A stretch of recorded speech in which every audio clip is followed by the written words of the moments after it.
65 பக்கோடா எப்படி போடுறதுன்னு பார்க்கலாம் வாங்க வீடியோக்குள்ளே போகலாம். 1 டீஸ்பூன் இஞ்சி போட்டுக்கலாம். ஒரு 1/2 டீஸ்பூன் தயிர் போட்டுக்கலாம்.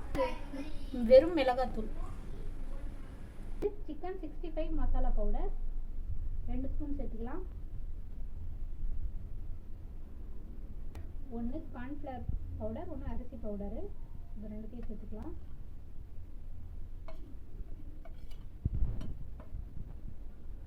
ஆட் பண்ணிக்கிறேன். ஆல்ரெடி சிக்கன் 65 மசாலாலேயே கொஞ்சம் சால்ட் இருக்கும், தேவையான அளவு நம்ம போட்டுக்கலாம்.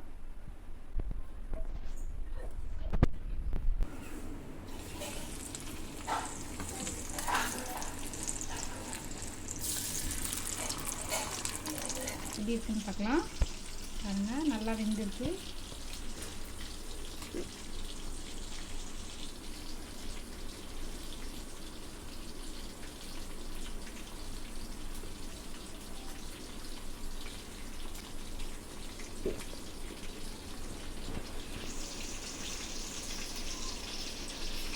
டேஸ்ட் எம்மியாக இருக்குது.